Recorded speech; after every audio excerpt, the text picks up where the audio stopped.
that said, we now have our guest for today, Father Richard Neuhaus, editor of First Things magazine, a very prominent, I wouldn't say pundit, but a very prominent Catholic priest and commentator on religious affairs, religion and politics in American life, editor of a very important, I'm personally a subscriber to the magazine and a big fan, even though I don't always agree with its views, a very prominent magazine that discusses religion and American life, specifically in American political life.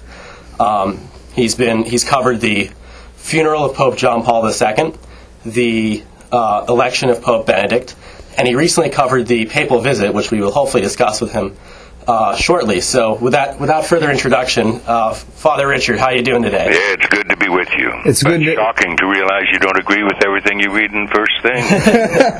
Well, Father Richard, this is Tex. I'm going to let James take it away for the first question or two because of our denominational divide on this. I've grown up Pentecostal my whole life, and I know you grew up. You had a father who was Lutheran, so you you moved away a bit.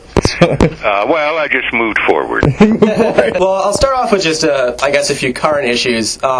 The papal visit was very recent. I just wanted to hear your take on a few things. I guess my first question is sort of regarding how the media covered it. I found it very interesting being someone who was raised a Boston Irish Catholic, which is a specific sub-denomination within the Catholic Church, I would find, who has recently sort of gone back to his Catholic roots a little bit. I found it interesting to see that the media, especially the Boston area media, but actually the national media itself, really focused on how Benedict responded to the sexual abuse scandal.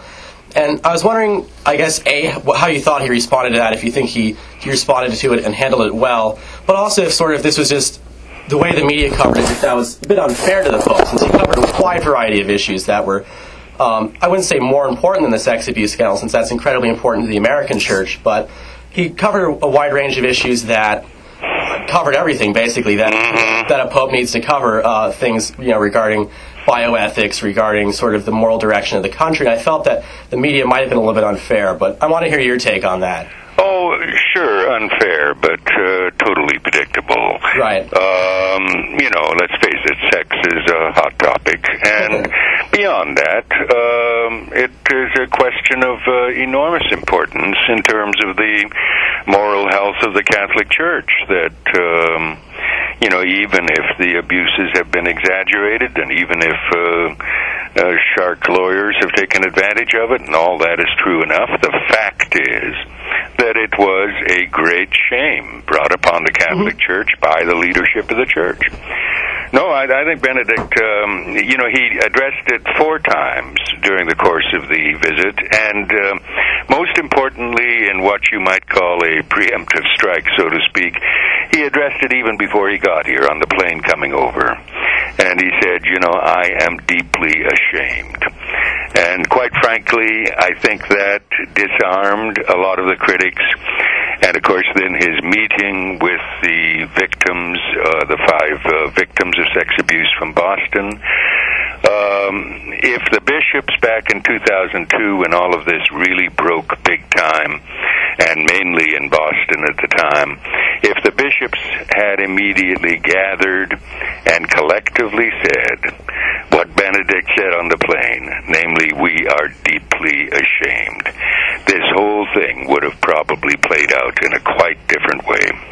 Certainly, and as someone who was there in Boston when that happened, it was very interesting to see sort of a contrast between the very legalistic and defensive posture that then Cardinal Law took, and sort of the more open and forgiving, sure, and also apologetic response that Benedict had. And I think he handled it far better than I think the media expected him to handle it, and certainly far better. Not only Cardinal Law, it was an awful lot of other bishops who, as you say, took a very defensive and legalistic and self-protective posture.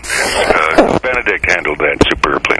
Yeah, and in terms of the other, I guess, the wider purpose of the visit, do you think he succeeded in introducing himself, as some might say, to an American church full of mostly a lot of young people who grew up with Pope John Paul being their only pope, to some extent, And do you think he was able to sort of introduce a new side of himself to the American public? Yeah, it's not a new side. I mean, anybody who knows Benedict, and I've known him for 20-plus years and had many hours of conversation with him about many things, anybody who knew Benedict, this is not a new Benedict. Right. This is the Cardinal Ratzinger who we all knew, even though, as you know, the media for years and years portrayed him as this fierce, dour, grim, negative figure. So I think everybody was quite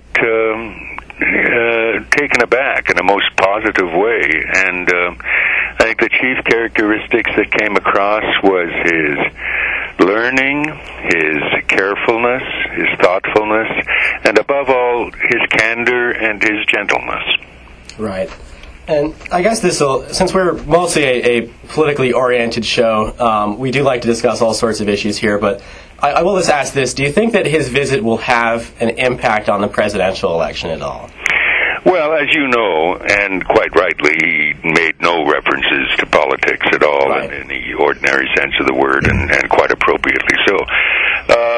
Will it indirectly have an influence? Yes, I think to the degree that the 67 million Catholics in America responded positively and came closer to the Church and listened more carefully to the Church's message, it obviously lifts up those questions in the political arena that are of priority concern, particularly the culture of life versus the culture of death.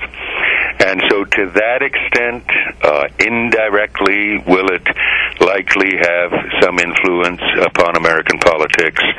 I'm sure the answer is yes. Well, moving on from the Pope's visit, regarding incidents like the abuse scandal, today, there seems to be this, as Dr. Tim Keller would say, kind of, there's a new interest in religion, but at the same time, the schism has grown farther and farther away.